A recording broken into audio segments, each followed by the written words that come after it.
غازی bag کې د غلنۍ برو ها اوس چې کوم د زمنګ ایریا ته راغلی د افریقا لاره ده ما خیال دی کې ریکارډینګ شروع شو راته ښکاري ډاکټر صاحب پلاین شو کې دې شي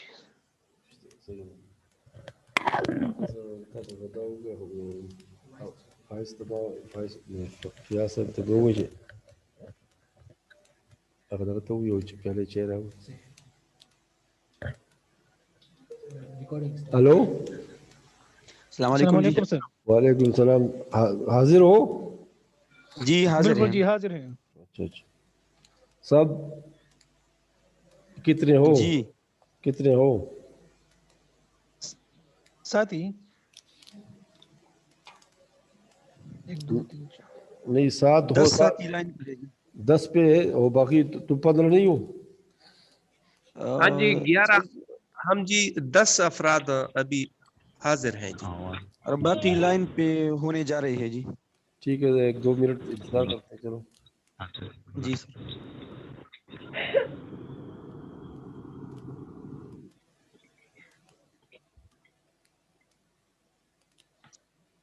دا قاسم جنید زمونږ په دې کلاس کې نوې نه دی. دا د زینت بیبي هسبند دی.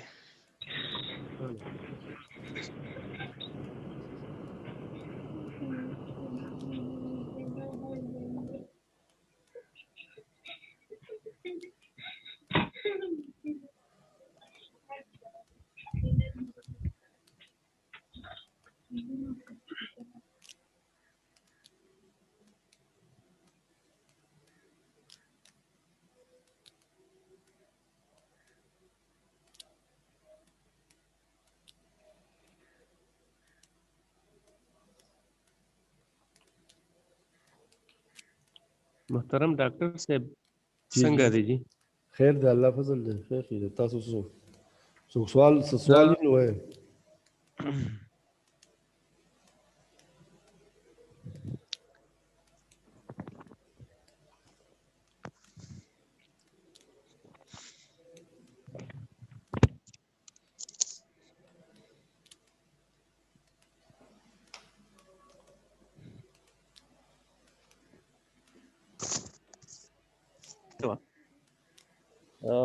دا خو دا زمونږ د کلاس نه هټ کړ دی. یو سړی دی هغه خپل کور والو ته ووی چې که ته پلانکي کور ته لاړې نو ته طلاق یې. او نن جی هغه پلانکي کور چې د کم یادو هغه سړي سره جوړه صلح وشوه. نو نن د خپل بیبي ته دا ویلی شي چې بس جی اوس زما جوړه وشو اوس تللی شي. نه نه که لاړه طلاق وشي. او دا لکه طلاق مغلق دی دا که نه جي؟ معلق طلاق ته چې کله لاړه بس طلاق واقع کېږي. هغه ته دې وایي چې لاړه نه شي. صحیح صحیح. نو دا خو به یو واقع کېږي که چېرته فرض کرې لاړل. یو به خو طلاق باین به یې. اچھا بیا به لکه نکاح تړي. تجدید صحیح جی ډېره مهرباني.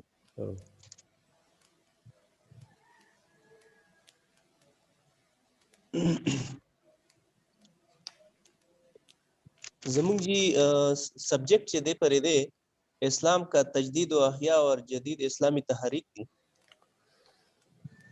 اور اسی پہ ہم آج بات کریں گے. یہ جی جناب اصل میں میں چاہتا ہوں نا کہ تاکہ آپ لوگ سب حاضر ہو تاکہ کوئی اس سے جو ہے نہ ہو. جی جی جی حاضر ہے جی. السلام علیکم قاضی خلیل. صفیہ ہے؟ 3 کا اضافہ ہو گیا جی. صفیہ ہے؟ صفیہ ابھی تک غیر حاضر ہے جی. اور یہ سعدیہ ہے. سعدیہ جی جی یہ کیا جی ہے نا یہ قواریر ہمارے پاس کتنے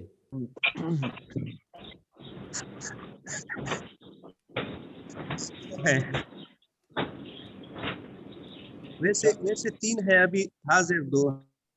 اچھا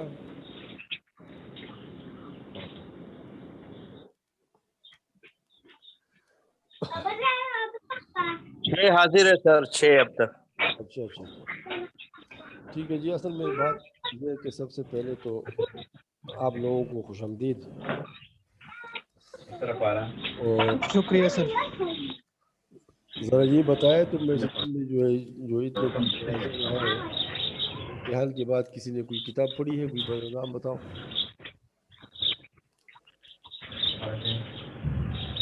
کس نے مطالعہ کیا ہے؟ کس نے مطالعہ کیا؟ تمہیں مطالعے سے دیں گے.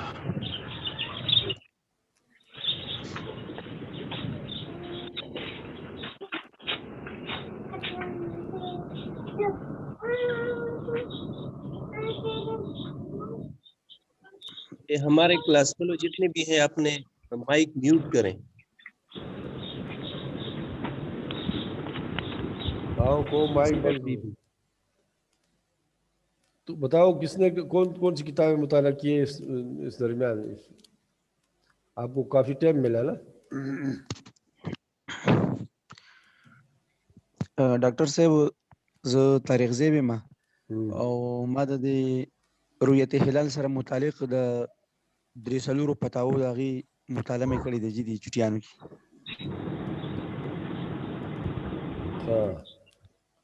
جی کومو فتاوو؟ د مسائل رفعت قاسمی، فتاو دارالعلوم دیوبند او فتاوى حقانیه. اچھا. تو ان کے درمیان کیا اختلاف ہے؟ جی کیا اختلاف پائے ان کے درمیان؟ سر جی اختلاف ورکه ډېر زیات دی. چلو اچھی بات ہے.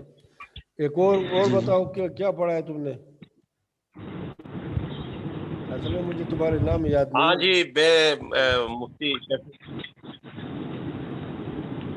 کون سے مفتی ہو بھائی؟ وہ نام لو کو اپنا. السلام علیکم جی. قاضی خلیل، میں نے بھی رویت کے حوالے سے جواہر الفقہ محمد شیخ صاحب کا اس کو مطالعہ کیا اور کافی دل کو تسلی ہوئی کہ رویت کا جو سلسلہ کیفی کھیل کے اندر ہے، اس کی انہوں نے کہا کوئی شرعی جواز نہیں بنتا. فرض واحد کوئی اختیار نہیں ہے. اگر کوئی ادارہ اس کے لیے قائم ہے تو اس ادارے کے اوپر ذمہ داری ہے کہ مسلمان اسی کو مانے.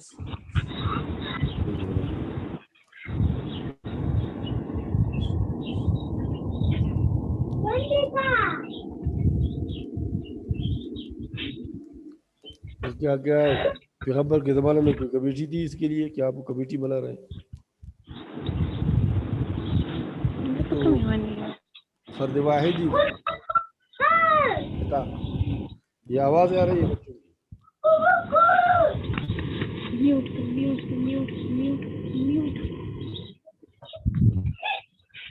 اور بتاؤ اور کس نے کیا؟ دیکھو ایک اس سے شروع کرنے سے پہلے ایک بات میں بتاتا ہوں اور اس پر اگر آپ لوگوں نے عمل کیا تو بڑی اچھی بات ہوگی. وہ یہ ہے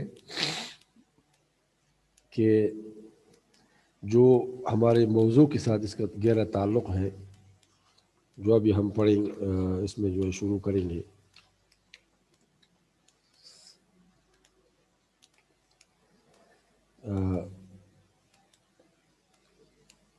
اس موضوع کے لیے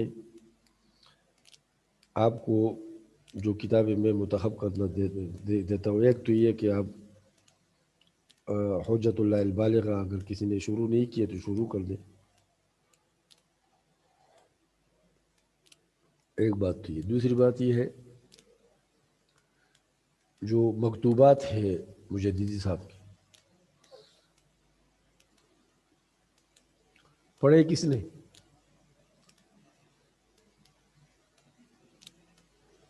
سب سن رہے ہو یا نہیں؟ ہاں جی سن رہے ہیں جی. میں نے سوال کیا نا کہ کسی نے مکتوبات پڑھے ہیں یا پڑھ رہے ہیں کہ نہیں؟ نہیں جی نہیں پڑھے. تو یوں پڑھنے لگ جاؤ، شروع کرنے لگ جاؤ. مکتوبات مجدد الفسانی. مکتوبات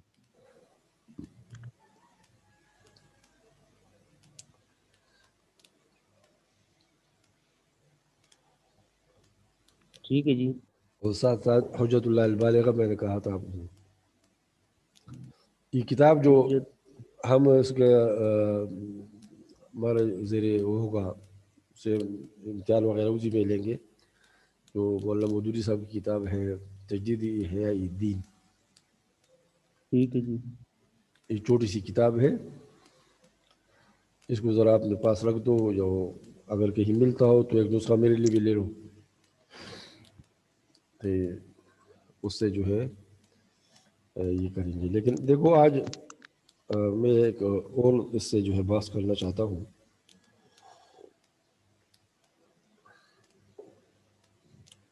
اصل میں تجدید احیاء الدین، اصل میں یہ جو امت اسلامیہ پر جو مصیبت آئی تھی نا، وہ آئی ہے ابھی.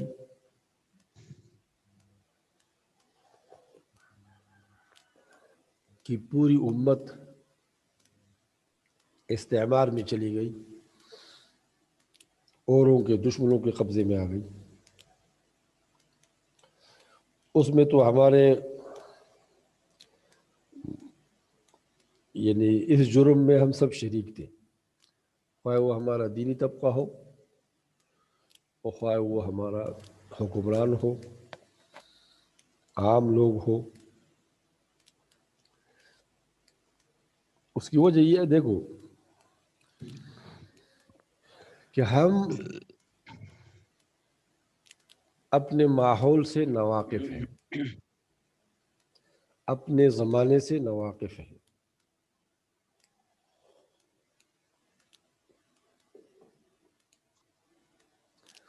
وہ ایسی چیزوں میں لگ گئے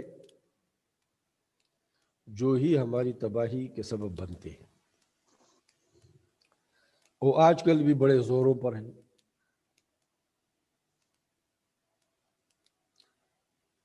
دیکھو آج کل میں صرف اگر ہم اہل سنت والجماعت کا وہ لے لیں، وہ لوگ لے لیں، تو وہ کن کن مسائل میں کیا ہے وقت ضائع کر رہے ہیں.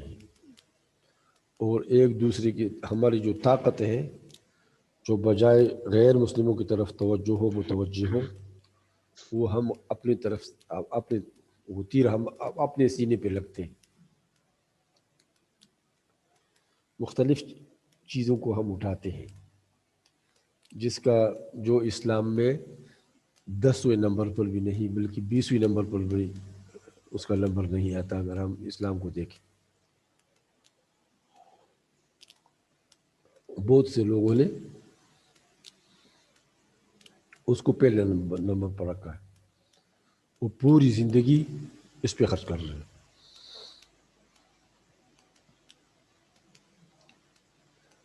آج کل اس چیزوں کی ضرورت ہے کہ ہم اب آج کل تو اب یہ دیکھیں، میں تو فیس بک وغیرہ نہیں استعمال کرتا ہوں، نہ اس کو جانتا ہوں، لیکن میرا بیٹا ہے وہ کبھی کبھی جو ہے کوئی چیز عجیب سن کر وہ میرے پاس لے آتا ہے. اب دیکھو کچھ لوگ حضرت معاویہ کے پیچھے لگے ہیں. ہمارے جو فیس بک ہے یا یوٹیوب ہے یا پتہ نہیں وہ کیا کیا جو ہے ذرائع ابلاغ ہے، ان کا 24 گھنٹے کام یہی ہے کہ وہ حضرت معاویہ کو برا ثابت کیا جائے. کچھ لوگ حضرت علی کے بارے میں لگے ہیں کہ یا تو اس کو پیغمبر سے آگے لے جایا جائے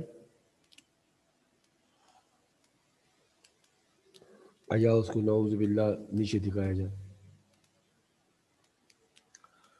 اور سب نے داڑیاں رکھی ہیں، سب نے پگڑیاں باندھی ہیں، اور سب جو ہے کہتے ہیں ہم دین کی خدمت کر رہے ہیں،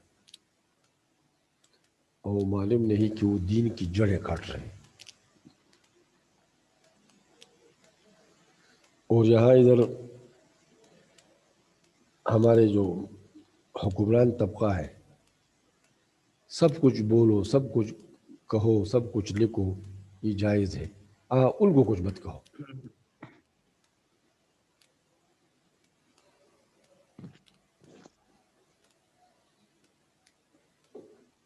ابھی مسلم لیگ کے کوئی شے جاوید لطیف نام ہے اس کا، اس نے کہیں فوج کے بارے میں کچھ بات کہی ہوگی، اب اس پہ مقدمہ چل رہا ہے،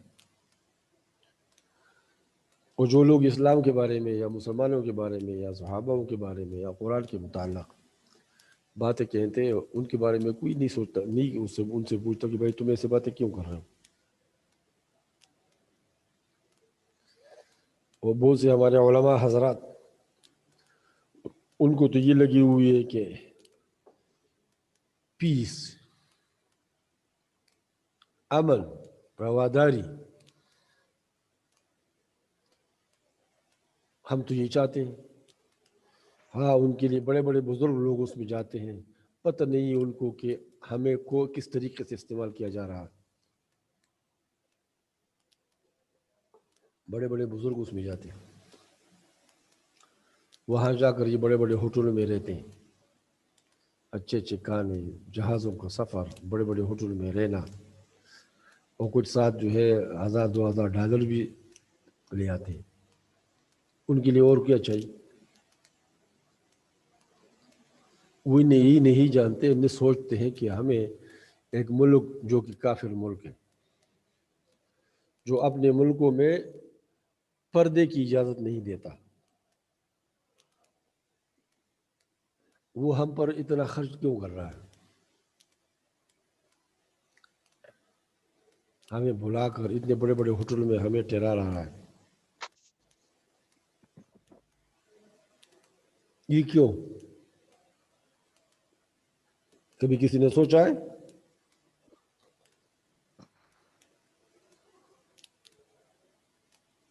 ہمارے ساتھ کیا لے جا رہا ہے؟ حالانکہ اتقی و فراست المومن، مومن شخص تو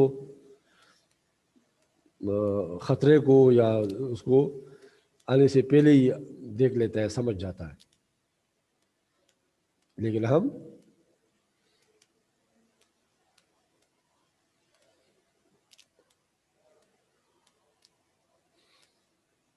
آج کل ہمارے جو ہے جتنے ٹی وی ہیں، چینلز ہیں، بڑے بڑے جو ہے بڑے بڑے وہ پیدا ہوئے مفتی حضرات، شیخ الحدیث، شیخ القرآن، 24 گھنٹے لگے رہتے ہیں. کوئی کیا کہتا ہے، کوئی کیا کہتا ہے، کوئی کیا کہتا ہے. اور جو ہمارے کچھ اچھے آوازیں ہوگی، اچھے آوازیں والے ہوگی، وہ ان کا نام ہی کوئی نہیں سنے گا.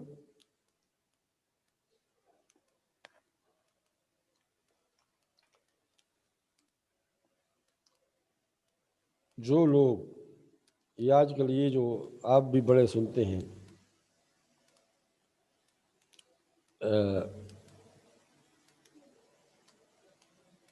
جو امن کی باتیں کرتے ہیں نا دنیا میں، وہ مسلمانوں کو رواداری بھی سکھاتے ہیں، یا مسلمانوں کو کہتے ہیں کہ جو کچھ کہا جائے تمہارے خلاف، جو کچھ کیا جائے ذرا تم کچھ نہ کہو، یہ کہو وہ کہو. کیا انہوں نے یہ آیت نہیں پڑھتے قرآن میں؟ وَلَا يَزَالُونَ يُقَاتِلُونَكُمْ حَتَّى يَرُدُّوكُمْ عَنْ دِينِكُمْ إِنِ اسْتَطَاعُوا.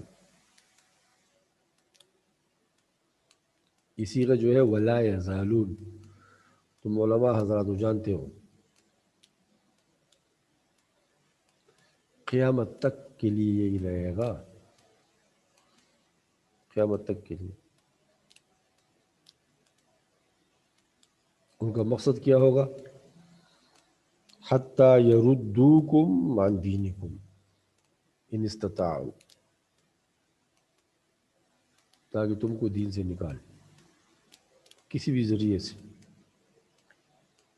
ایک اور آیت ہے، یا ایھا الذین آمنوا ان تطیعوا الذین کفروا یردوکم علی اعقابکم فتنقلبوا خاسرین.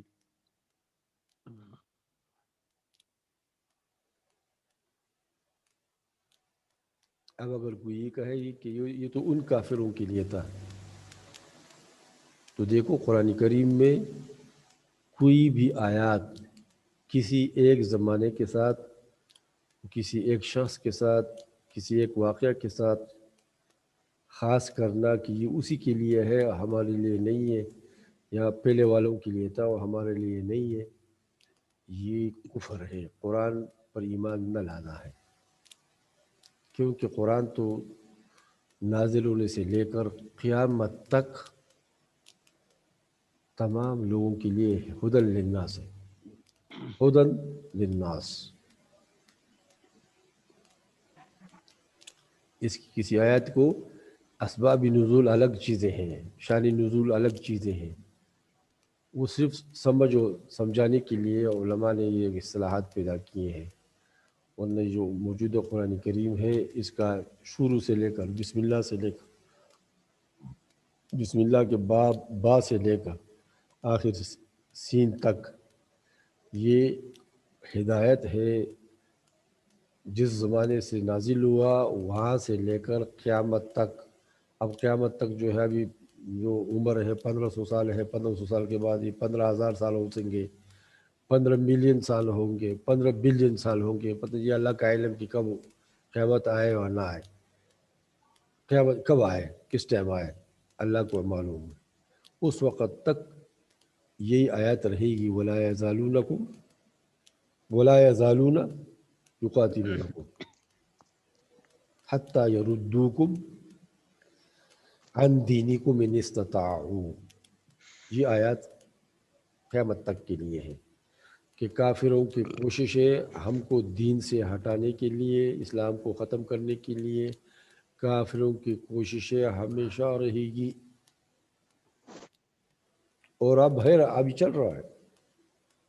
یہ جو کیا ہے یوٹیوب ہے یا کیا ہے فیس بک ہے اور پتہ نہیں ٹاک ٹک ہے، پتہ نہیں کیا کیا چیزیں ہیں یہ نکلا ہے، سب کا سب یہ کچھ ایسے نہیں ہے، ان کے پیچھے ان کا فلسفہ ہے، ان کا جو ہے کیا ہے ایک خاص طریقہ ہے گھیرنے کا۔ یہ جو بڑے بڑے ادارے ہمیں بنے ہیں جو ہمیں دن بدن کیا کر رہے ہیں، پنجرے میں بند کر رہے ہیں۔ اب دیکھو ایک بات آپ کو دے، وہ تم میں سے کوئی حافظ تو ہے نا، حافظ ہو تم میں سے کوئی؟ آواز آ رہی ہے؟ میں ہوں جی، آ رہے۔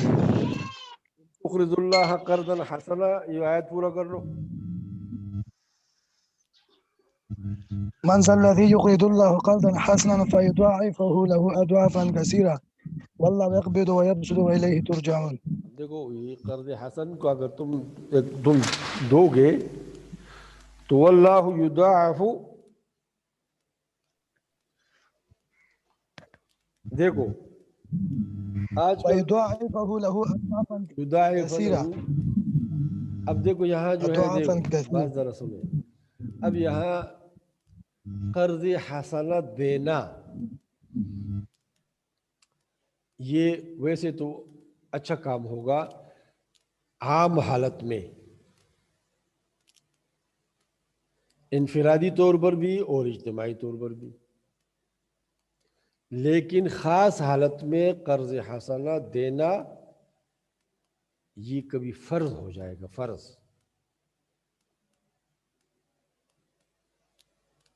آج کل 3-4 ملک ہیں جو بڑے مقروض ہیں، جن کی تمام آمدنی قرضوں میں نہیں قرضوں کے سود میں جاتی ہے، اور مسلمان ملکوں میں ایسے بہت سے ملک ہیں کہ وہ ان قرضوں کو ادا کر کے ان ممالک کو آزاد کرا سکتے ہیں، لیکن نہیں کرتے۔ دیکھو صرف پاکستان کی مثال ہم دے رہے ہیں، پاکستان پہ جو قرض ہے کہتے 40,000 ہے، 40,000 ارب ہے، 40,000 ارب کا جو یہ قرض ہے نا، یہ سعودی عرب میں، کویت میں یا دبئی اور ابوظبی وغیرہ میں کچھ چند لوگ ایسے ہیں کہ وہ اگر اپنے جو ہے زکوٰۃ نکال دے نا تو ہمارا یہ قرض ادا ہو جائے گا اس سے۔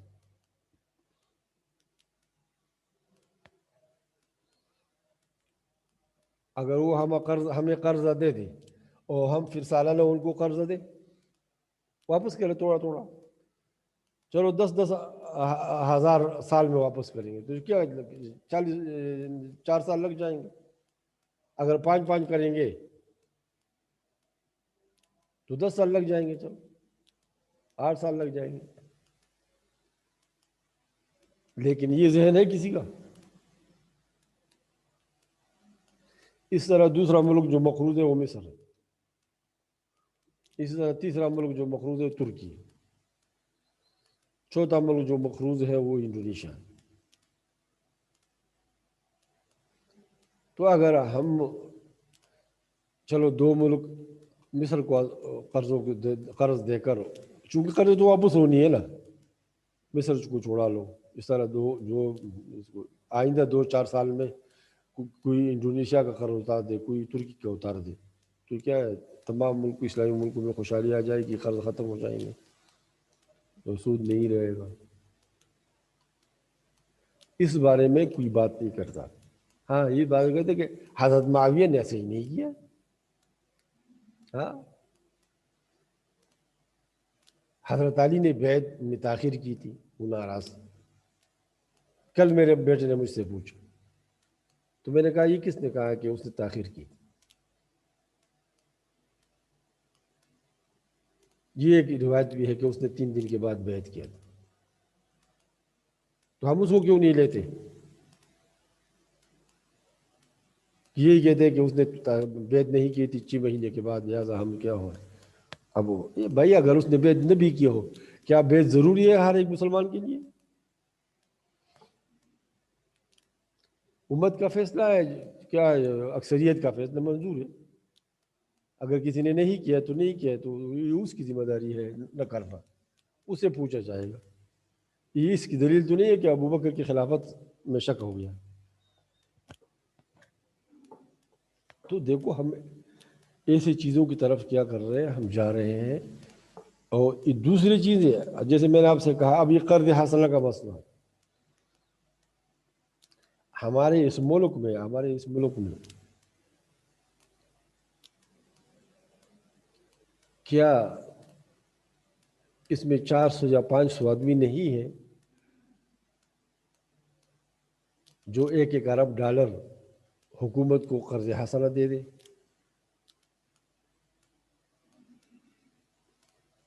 سینکڑوں نہیں، ہزاروں ہیں ایسے، وہ اپنے ملک کو کیا کر لیں، دھندل سے نکال دیں۔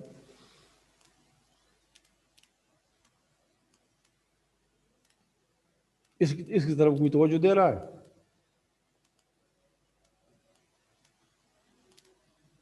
رفع یدین کی طرف ہماری توجہ ہے، آمین بالجاہ کی طرف ہماری توجہ ہے،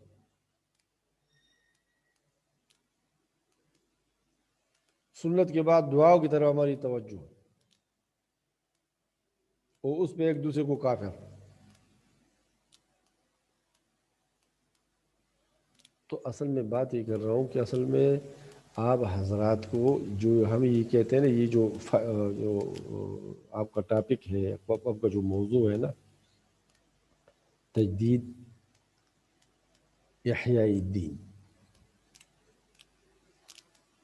اس کا مقصد صرف یہ ہے کہ دیکھو جس راستے پہ ہم چل رہے ہیں، جس چیزوں کو ہم نے دین سمجھا ہے، وہ دین میں کہیں اس کا درجہ 20واں ہوگا، کہیں 30واں ہوگا، کہیں ہوگا ہی نہیں۔ اور جو دین ہے ہمارا، دیکھو یہ حدیث تمہیں یاد ہے یا نہیں کہ لا یؤمن احدکم، یا کیا وہ کہ جو شخص بات شبعانا وجارہ جوعان،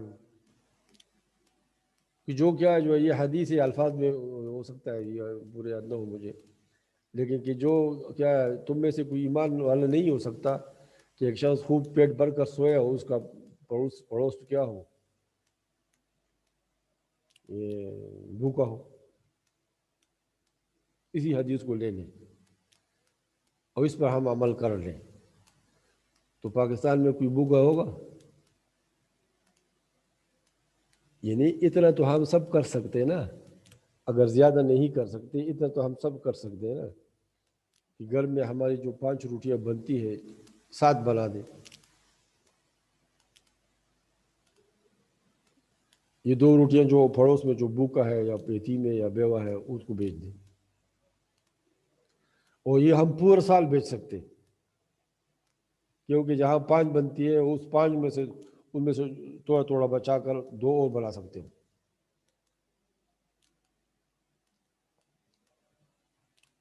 تو ہمیں سوچ کی تبدیلی چاہیے، سوچ فکر کی تبدیلی چاہیے۔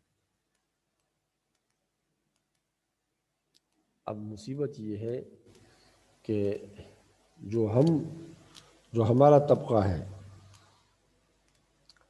وہ سب سے زیادہ محتاج ہے اس فوج کی تبدیلی کا۔ دیکھو یہ الگ بات ہے کہ سر پہ ٹوپی رکھے انسان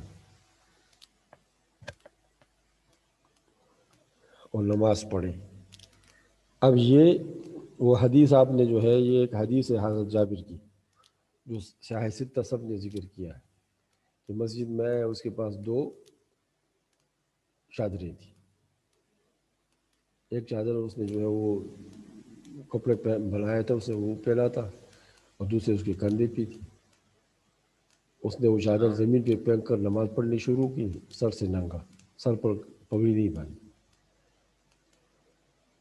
کسی نے بعد میں سوال کیا کہ حضرت آپ نے جو ہے نماز ایسے پڑھی ہے یہ کیوں؟ آپ کے پاس تو چادر تھا، آپ تو پگڑی باندھ سکتے تھے۔ اس نے حدیث کے الفاظ مختلف آتے ہیں، ایک حدیث کے الفاظ اس میں سے ایک روایت کے الفاظ یہ ہیں کہ تم جیسے احمقوں کو سمجھانے کے لیے،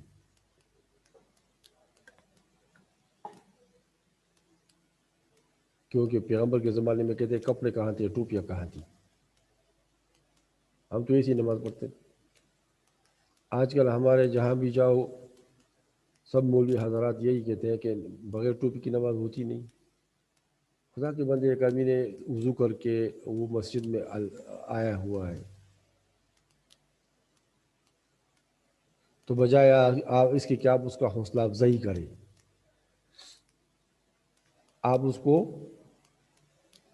کو بدظن کر رہے ہیں۔ میرے بیٹے کو میں نے کل پرسوں اس سے کہا کہ تم نماز کے لیے جاتے ہو تم جو ہے وہ ماسک پہنو، اس نے کہا میرے امام صاحب نے 3 دفعہ مجھے ڈانٹا ہے کہ ماسک کے ساتھ نماز نہیں ہوتی۔ آپ بتاؤ، یعنی بچے کو بجائے کہ اس کو ایسے طریقہ بتائے کہ وہ نماز کے لیے آئے، اب ماسک کے ساتھ نماز کیوں نہیں ہوتی؟ ناک لگانا سجدے میں فرض نہیں ہے، اور پھر ماسک سے ناک کا اوپر والا جو ہے سجدے میں جگہ وہ کیا نہیں ہوتا، اور پھر اگر چلو ہو جاتا ہے، لیکن آج کل تو یہ عذر شرعی ہے۔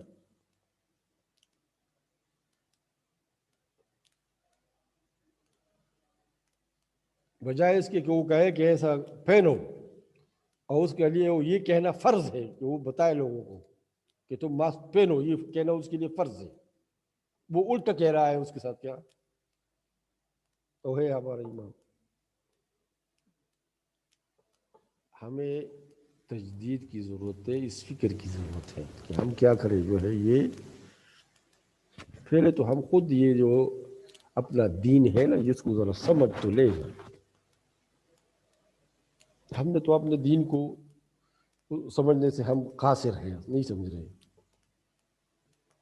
اس لیے میں آپ کو کہتا ہوں کہ آپ شاہ ولی اللہ کو پڑھ لو، اس طرح یہ جو مجدد الفسانی کی کتاب ہے مکتوبات یہ پڑھ لو، یہ کتاب جو کہ اس نے لکھی ہے ہمارے مولانا مودودی صاحب نے یہ پڑھ لو، اور اس پہ جو ہے ہم آج کچھ آپ سے باتیں کریں گے۔ اور اس کے لیے دیکھو آج آپ سے تو صرف اس باتیں زیادہ ہو جاتی ہیں، آپ سے بات کر رہا ہوں یہ تجدید کس سے کہتے ہیں، یہ جو تجدیدی فکر. اب یہاں اس بارے میں ادھر آپ سے کہتا ہوں کہ دیکھو فکر کی تجدید تبھی سمجھ میں آ جائے گا. فکر کی تجدید سے مقصد یہ ہے کہ فقہ کی تجدید سمجھ میں آ جائے، تجدیدی فقہ.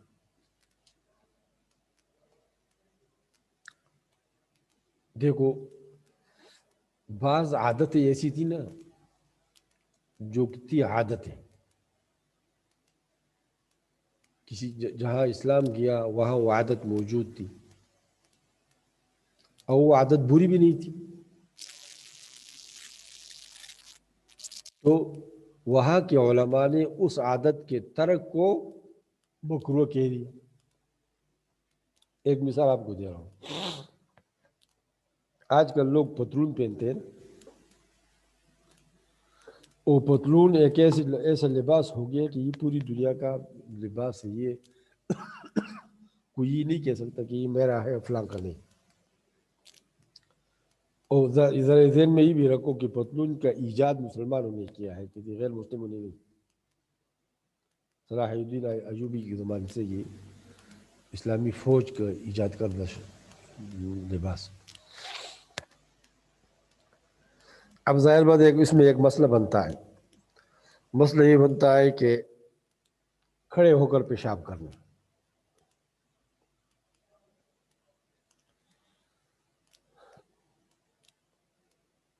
اسلام اس کو پسند نہیں کرتا ہے،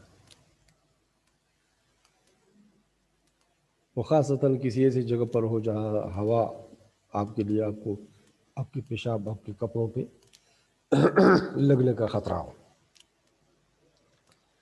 اصل مقصد آپ نے آپ کو کیا ہے؟ پیشاب سے بچانا ہے.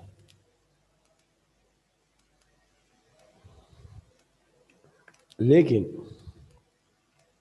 اگر ایک آدمی نے وہ پہنا ہو پتلون اور وہ بیٹھ کر پیشاب کرے گا تو نہیں کر سکتا، اس کے کپڑے خراب ہو جائیں گے، وہ بدن خراب ہو جائے گا.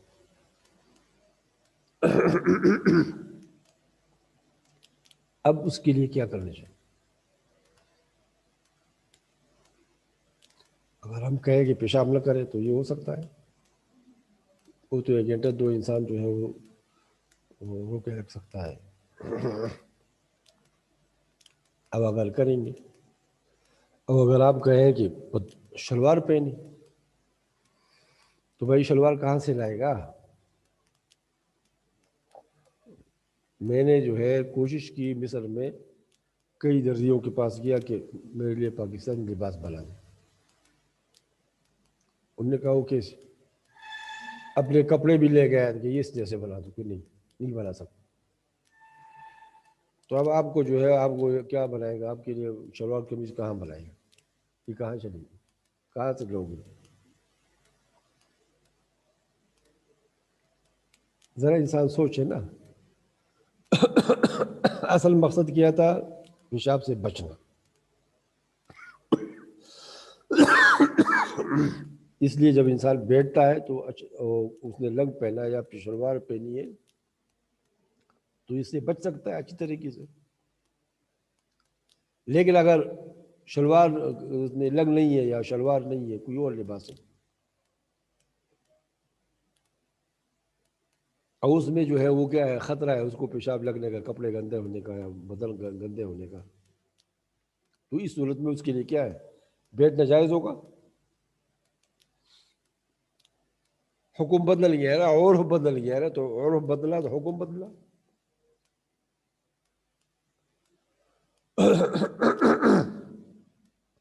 آپ حضرات جب یہ سبجیکٹ پڑھتے ہو نا تو اس ذہن کے ساتھ پڑھا تھا. اب دیکھو تبلیغ کا نام، تبلیغ لے لو. تبلیغ کا طریقہ سب سے پہلے کیا ہے؟ یہی تھا نا کہ مسجد میں اٹھ کر کھڑے ہو جاؤ، آیات پڑھ لو، لوگوں کو دین کی باتیں بتاؤ. ٹھیک ہے، اچھا طریقہ. لیکن آج کل وہ بھی ہے اور ساتھ ساتھ ہی جو اور یہ طریقے نکل آئے، جیسے میں آپ سے کہہ رہا ہوں کہ فیس بک ہے، یوٹیوب ہے، فلان ہے. اس کو اگر ہم استعمال کریں گے صحیح طریقے سے تو اس کو زیادہ فائدہ ہوگا، یا مسجد میں کھڑے ہو کر چند آدمیوں کے سامنے بات کرنا، اس میں زیادہ فائدہ ہوگا؟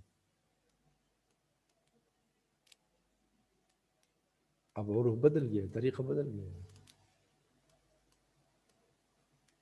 اب اس طریقے کو کیا کرنا، اس پہ عمل کرنا. اور آج کل جو نئے طریقے ہیں ان استعمال میں لانا، یہ فرائض میں آ جاتے ہیں. فرائض میں کیوں؟ اب کا مقصد کیا ہے؟ مقصد تو یہ ہے کہ قرآن کا پیغام اب پہنچانا ہے. تو اگر آپ ایک آدمی کو پہنچائیں گے، 10 کو پہنچائیں گے، اور 1000 کو پہنچائیں گے، اور 1,00,000 کو پہنچائیں گے. تو اگر آپ نے جو ہے وہ اپنا پیغام 1,00,000 کو پہنچا دیا اور ایک نے 100 کو پہنچایا، تو کون افضل ہو گیا؟ بتاؤ ذرا، جواب دو نا.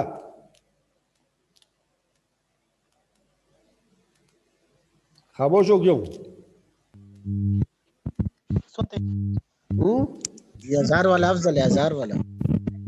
1000 سے پھر اگر وہ 2,00,000 کو پہنچائے تو 2,00,000 والا افضل ہو جائے گا نا. جی جی جی، لیکن غلط نہ پہنچائے سر. غلط سے تو ہم بچنے کے لیے کہتا ہوں کہ غلط جو صحیح لوگ نہیں آئیں گے تو غلط ہی آئیں گے. جی جی. تو مطلب یہ ہے کہ دیکھو کچھ چیزیں کچھ طریقے یہ عرف کے اعتبار سے. عرف کیوں دلیل ہے؟ ذرا ذہن میں بات ہی رکھے پڑھے نا. عرف کو اسلام نے کیوں دلیل بنایا؟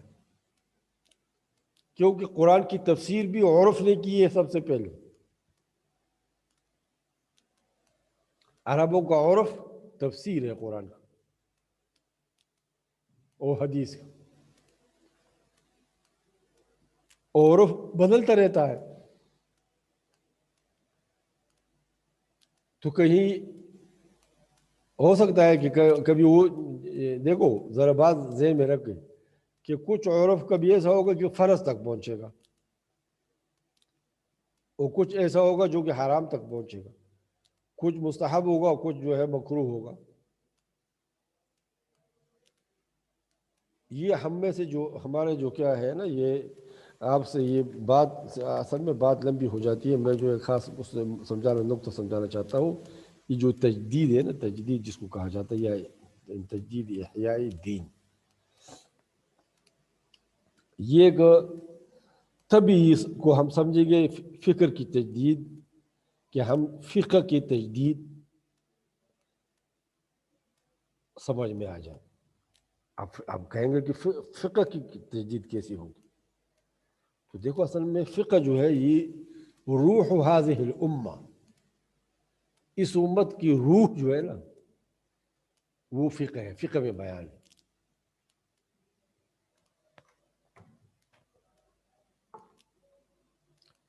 کیونکہ وہ ہماری زندگی کو کیا منظم کرتا ہے نا.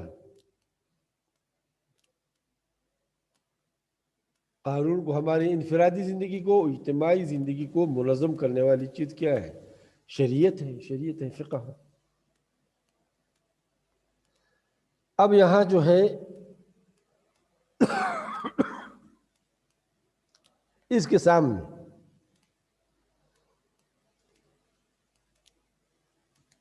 تحدیات ہے، تحدیات چیلنجز ہیں. ہمارے سامنے بڑے بڑے چیلنج. جیسے میں نے آپ سے کہہ دیا، دیکھو کہ سب سے بڑا چیلنج جو امت اسلامیہ کو حاصل ہے،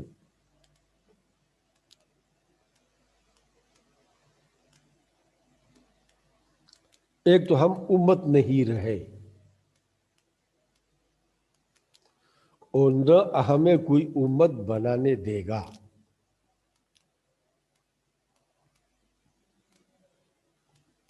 اور اس کی وجہ کیا ہے؟ اگر ہم امت رہے، ایک امت بن جائے، تو یہ دنیا ہمارے ہاتھ میں کے لیجیے. مراکش سے لے کر انڈونیشیا تک یہ ہوائیں، یہ فضائیں، یہ سمندریں، یہ سورج، یہ چاند، یہ سب ہمارے قبضے میں۔ امریکہ جاپان نہیں جا سکتا جب تک ہم اجازت نہ دیں۔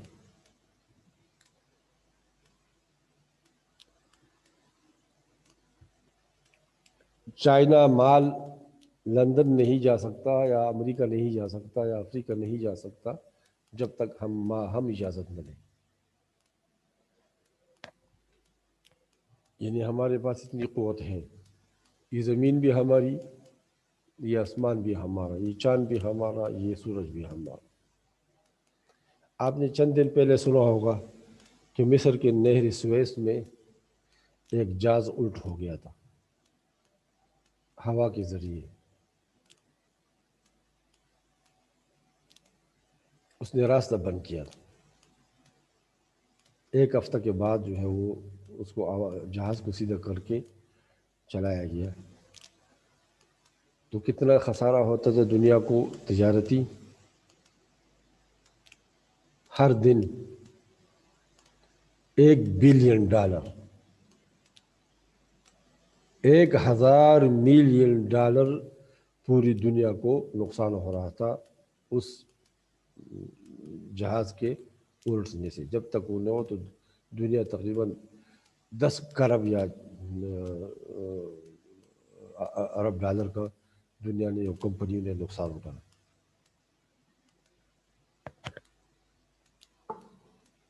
اور پھر اگر اس کا یہ ہو جائے اب ہوائی بھی بند کر دیں۔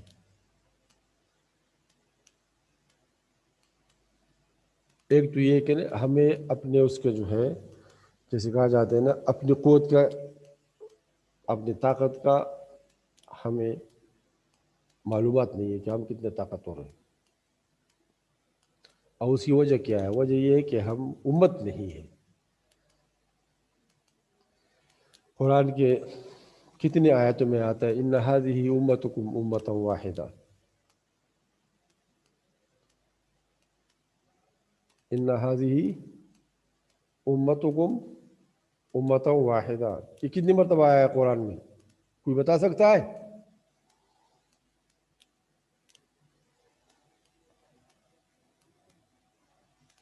آواز نہیں آ رہی۔ السلام علیکم سر۔ وعلیکم السلام۔ بولو۔ ہاں جی آواز راضی جی۔ میں نے پوچھا، آپ نے اس سوال پوچھا نا کہ ان هذه امتکم امۃ واحدہ، مرتبہ قرآن میں آیا ہوا ہے۔ آپ کو صرف یہ بتانا ہے کہ ہماری امت بننے میں، اور قرآن نے واعتصموا بحبل اللہ جمیعا، یہ بار بار کیوں کہا؟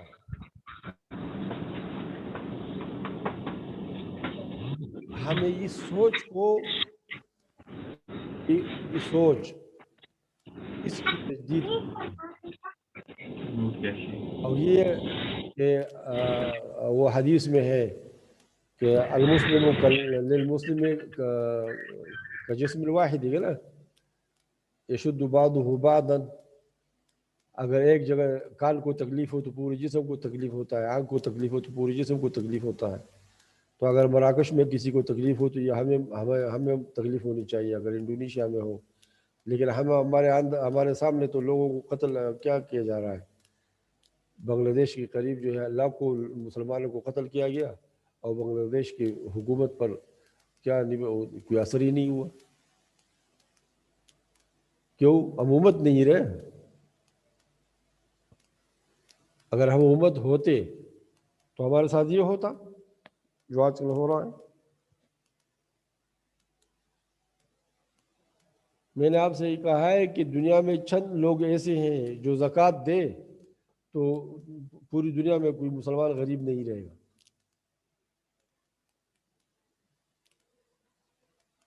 اور ہم قرآن سے دور ہیں.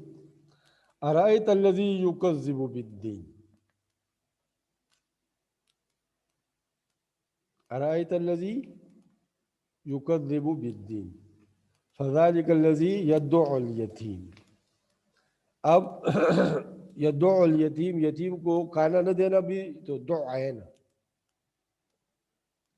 اس کو پرورش نہ کرنا ہے، اس یہ بھی ہے.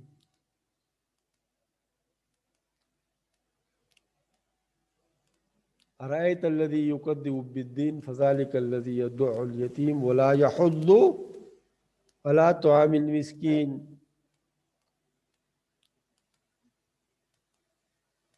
تو کتنا ہے یہ ہمیں ہمارے اندر ہے. ہم یدع الیتیم بھی کرتے ہیں، ولا یحض علی طعام المسکین بھی ہمارے اندر ہے. اب اگر کوئی کہے کہ یہ تو کافروں کے بارے میں تھا یا کسی کافر کے بارے میں نازل ہوا، کافر کے بارے میں کیسے نازل ہوا؟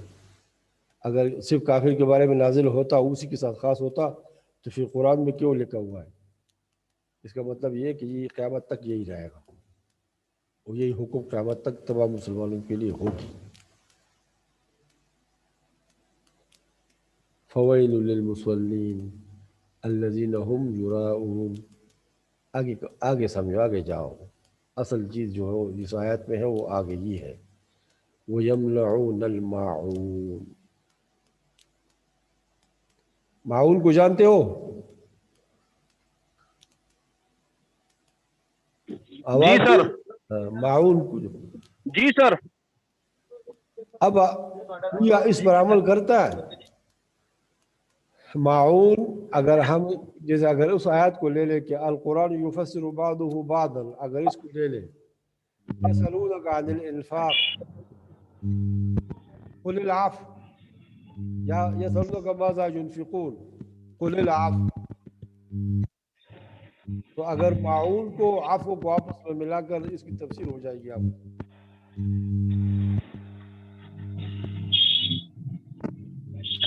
محترم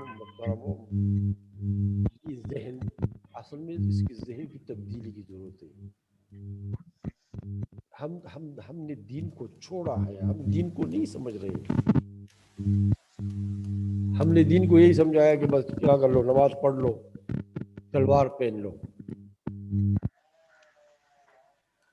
باقی جو ہے کیا جو ہے جاؤ اس میں بازاروں میں جاؤ. دیکھو اب کل میں گیا بازار کہ روزے کے لیے کیا گیا ہے، کچھ سامان خرید لیا روزے کے.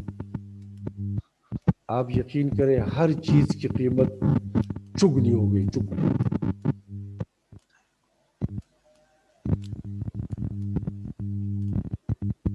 چگنی ہو گئی. اور ادھر میں آپ کو بتاتا ہوں کافروں کا کیا اصول. یہ جو کرسمس کا وقت آتا ہے نا، تو اٹلی میں لوگ جاتے ہیں وہاں زیارت کے لیے آتے ہیں، ویٹیکن کے زیارت کے لیے. تو وہاں کے ہوٹل کرایہ کم کر دیتے ہیں. اگر 500 پر کیا ہو پر نائٹ ہو، پر ڈے ہو، تو آپ سے وہ 200 لیں گے. یہاں تک کہ بہت سے ایسے میں نے پڑھے ہیں کہ بہت سے ایسی ٹیکسی اس دن مفت چلتے ہیں. آواز آ رہی ہے؟ کیا بات ہے؟ جی سر. ہاں کچھ کسی نے وہ کھول رکھا ہے یا کیا جو ہے آواز گڑبڑ ہو رہی ہے میرا. یہ بند کر دو نا، آپ لاؤڈ اسپیکر بند کریں. دیکھو وہاں یہ ہے کہ لوگ کیا کرتے ہیں ان میں. ہمارے ہاں یہ الٹا ہے کہ رمضانی کمانے کا مہینہ ہے. یہ سوچ آئی ہوئی بات. تجدید احیاء دین کا مطلب اس سوچ کو بدلنا ہے. اور اس سوچ کے لیے جیسے کچھ لوگوں نے کوششیں کی ہیں، لیکن مسلمانوں کی سوچ اصل میں دیکھو میں آپ سے ایک مثال دیتا ہوں. آج کل ہمارے پاکستان میں 3-4 ایک قسم کے، جیسے آج کل ان کو کہا جاتا ہے مکاتب فکر، مکاتب فکر چل رہے ہیں. وہ آپ کو مسلمان نہیں بنا رہے، وہ آپ کو کوئی بریلوی بنا رہا ہے، کوئی اہل حدیث بنا رہا ہے، کوئی اس کو کیا بنا رہا ہے، یہ دیوبندی بنا رہا ہے، کوئی کیا بنا رہا ہے، کوئی کیا بنا رہا ہے. مسلمان کوئی نہیں بنا رہا. ہماری سوچ غلط ہے، سوچ اس پر جائے. اب یہ سوچ کیوں غلط ہے کہ ہم قرآن سے دور ہو چکے ہیں. صرف ایک ہی اسی آیات کو لے لو، یہ سورہ ماعون ہے، اس کو سمجھ لو. اس میں کیا کیا بیان ہوا. ارأیت الذی یکذب بالدین، تو کیا ہم سب دین کو جھٹلاتے نہیں ہیں؟ دین کو جھٹلانے کا مطلب یہ ہے نا کہ آپ دین کے تقاضوں پر عمل نہ کریں، دین کے احکام کو نہ مانیں. تو کیا آپ لوگ جو ہے آج بازار میں جاؤ، دین اصل میں ہماری مسجدوں میں نہیں ہے، گھروں میں نہیں ہے. دین کا مقصد وہ دین جو بازاروں میں نظر آئے، اجتماعیت میں نظر آئے. آپ جا کر دیکھ لیں بازار،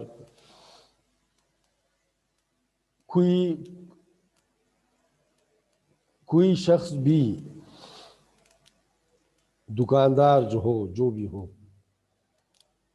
اس کی یہ کوشش ہوتی ہے کہ بس آپ تو گدے کے بیٹے ہو اور اس کے اس ریڑھی پہ یا اس کی اس دکان میں گئے ہو، آج ہی اس سے چھمڑا نکال دو، کیونکہ اس کو یقین ہوتا ہے کہ یہ دوبارہ نہیں آئے گا، وہ اچھی چیز آپ کو دے گا نہیں.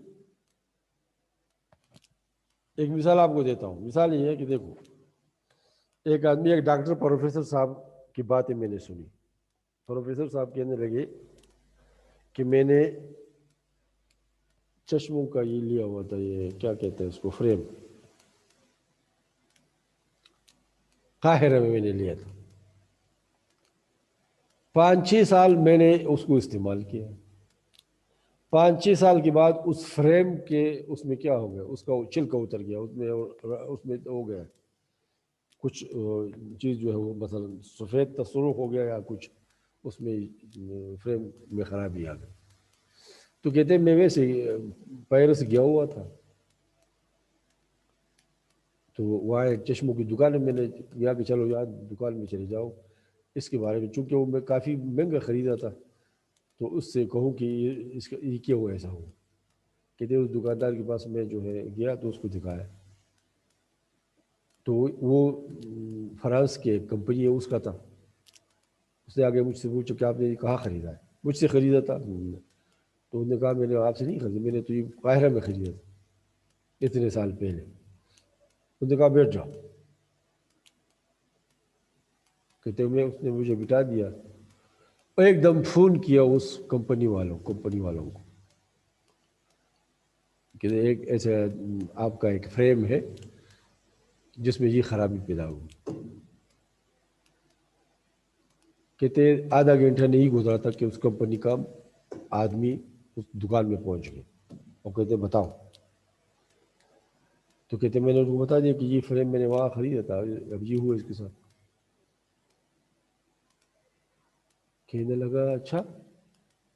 کہتے فریم مجھ سے لے لیا،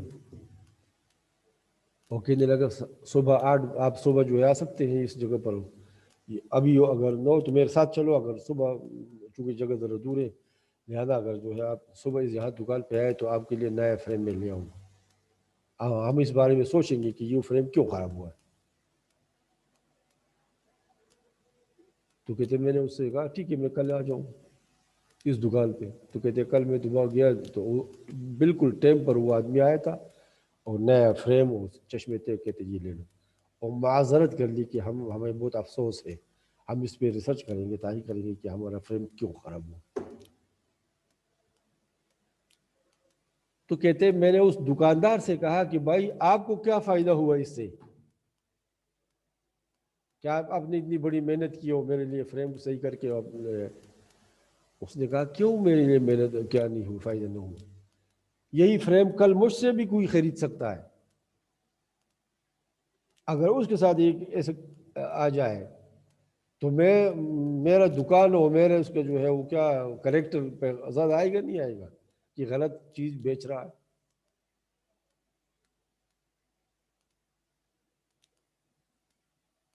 دنیا میں امانت داری،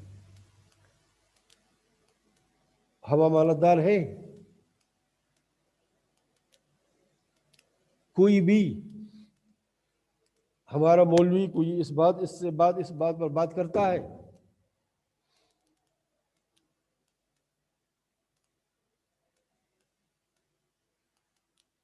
وہ حدیث لا یؤمن احدکم حتی یحب لاخیہ ما یحب لنفسہ،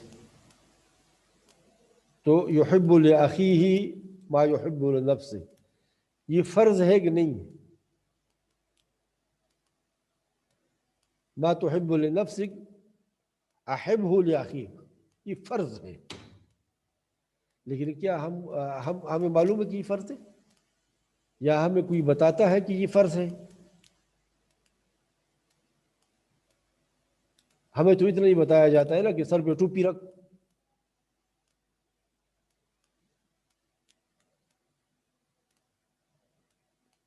تو میرا دیکھو مقصد صرف اس مادے کا یہ ہے، تجدید احیاء دین، تجدید احیاء فکر الدین، کہ ہم اپنے اس دین کو پہچان لیں. اب تک میں آپ کو کہتا ہوں کہ ہمارے علماء اور حضرات اور جو لوگ ہم منسلک ہیں اس دین کے ساتھ، دیکھو شروع سے ہی 7 سال میری عمر تھی کہ میں جو وہ قرآن ختم کیا تھا اس کا ترجمہ شروع کیا تھا، اس میں پوری زندگی ہم اسی دین کے ساتھ منسلک ہیں.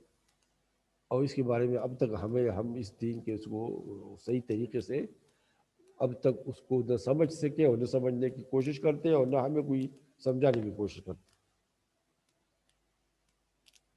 تو دیکھو 3 کتابیں میں آپ کے لیے، اب یہ 3 کتابیں، اب ایک تو یہ مکتوبات یہ مجددی حجت اللہ البالغہ شاہ ولی اللہ، اور تجدید فکر الدینی یا یہ علامہ اقبال کی کتاب ہے.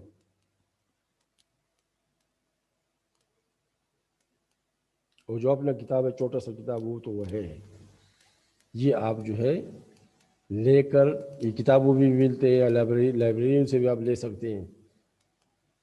یہ تقریباً کئی جلدوں میں ہوں گے، لیکن ایک جلد آپ جو ہے اس میں رمضان آ رہا ہے اور کوئی کام نہیں ہے تو بس یہی پڑھ لو 3-4 کتابیں،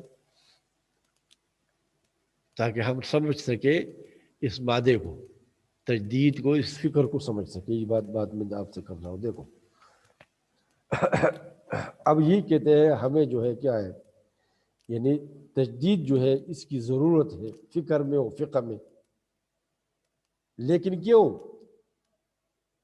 اب کہتے ہیں عقول کو بیدار کرنا، اذہان کو تیز کرنا، بحث اور نظر میں قدرت حاصل کرنا، تاکہ جو تحدیات ہیں ہمارے سامنے، جو چیلنجز ہیں دنیا کے ہمارے سامنے، یہ اس کا ہم کیا کر سکیں، مقابلہ کر سکیں. جیسے میں نے آپ سے کہا نا کہ ہمیں کوئی ایک نہیں ہونے دے گا کبھی بھی.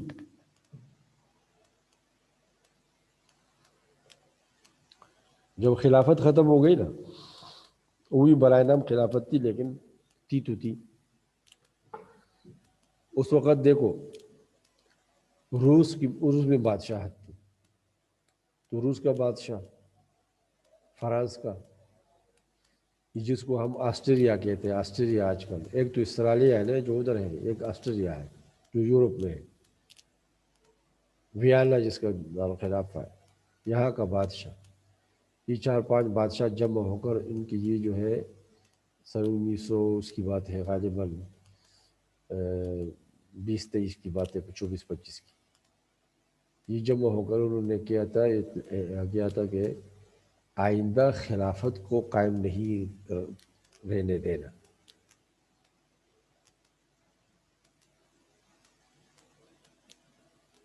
اور خلافت سے مقصد یہ کیا ہے؟ امت کو جمع دینا، امت کو ایک کرنا. کوئی ضرورت نہیں کہ ہمارا ایک بادشاہ ہو، کوئی ضرورت نہیں کہ ہمارا ایک وزیر اعظم ہو، لیکن ایک منظم کیا ہو، تنظیم ہو، جس کے اندر رہ کر ہر ایک میں یہ احساس ہو کہ اگر مراکش میں بھوک سے مرتا ہے تو اس کا مجھ سے سوال ہوگا، اگر انڈونیشیا میں کوئی مصیبت آتی ہے تو اس کا مجھ سے سوال ہوگا. یہ احساس یہ نہیں یہ جو ہے اس کے بارے میں ہم سوچتے نہیں.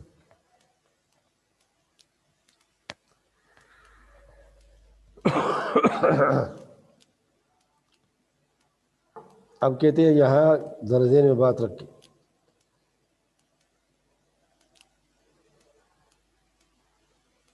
اسی کو ہم کیا کہہ سکتے ہیں؟ یہ تحدیات جو چل ہمارے سامنے ہیں، یہ مادی بھی ہو سکتے ہیں، معنوی بھی ہو سکتے ہیں، عسکری بھی ہو سکتے ہیں، اقتصادی اور سیاسی تو وہی ہے. میں نے دیکھو ابھی جو گزشتہ سال کے ایک آدمی ہے، لڑکا ہے ہمارا، اس کو میں نے ایک موضوع دیا تھا پی ایچ ڈی کے لیے، اور اس کو میں نے وہ آسان کیا تھا، اس کے اباب وغیرہ بھی بنائے تھے. میں نے کہا اس کو تفصیل نہ پڑھ لیں. حمایت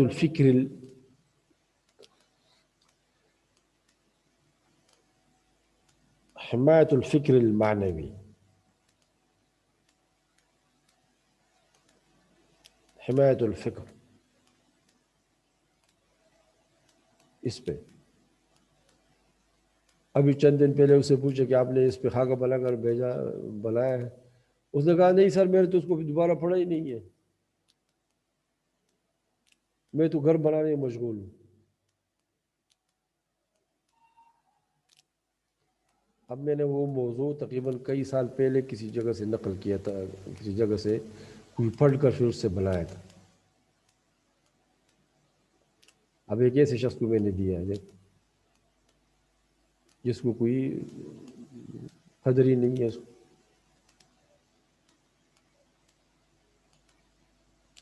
آپ لوگ بھی جو ہے، تم میں سے بھی، میں اکثر یہ میرا یہ خیال ہے کہ کیا کرتے ہو، یہ M Phil P H D وغیرہ یہ جو ہے وہ تاکہ آپ ڈاکٹر بن جائیں، لیکن ڈاکٹر بننے کے بعد کیا ہوگا اور کیا کیا ذمہ داری آپ پر آئے گی، اس کے بارے میں غالباً آپ لوگوں میں سے کسی نے سوچا ہی نہیں ہو.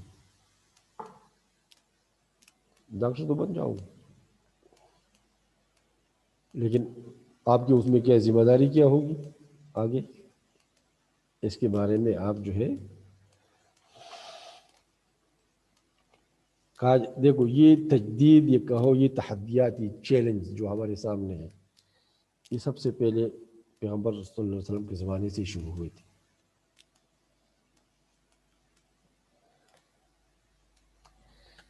اور یہ جو ہے تجدید، یہ ایک ایسی ضرورت ہے آج کل مسلمانوں کے لیے. اور یہ تجدید کیا ہے، یہ تحدی، یہ چیلنج کیا ہے؟ یہ رسول سے شروع ہو گیا تھا. دیکھو رسول اللہ صلی اللہ علیہ وسلم کو لوگوں نے کیا کہا؟ ساحر کہا، شاعر کہا، کاہن کہا، مجنون کہا.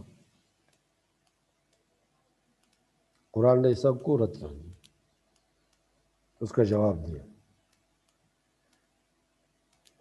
اب یہ بھی قرآن نے کہا وَلَوْ تَقَوَّلَ عَلَيْنَا بَعْضَ الْأَقَاوِيلِ لَقَطَعْنَا مِنْهُ پڑھ لو نا.